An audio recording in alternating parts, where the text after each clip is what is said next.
The second one is the fear of time. And the fear of time is very important because running out of time or finishing too early and not knowing what else to say if you finish too early or when you go over time is indeed a terrifying fear for a lot of professionals.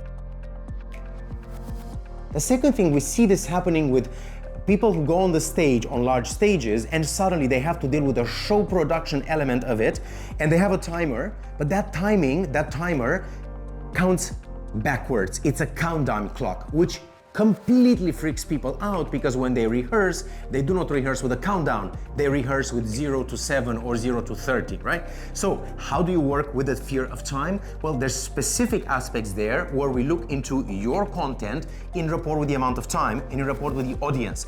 How much information do you want to actually convey?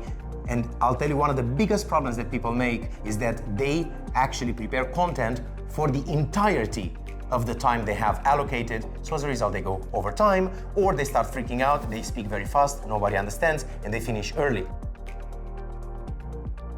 This applies entirely to the team as well, because very often we get feedback to each other in a team setting and format, and we start avoiding this specific fear because of the feedback we get from our colleagues.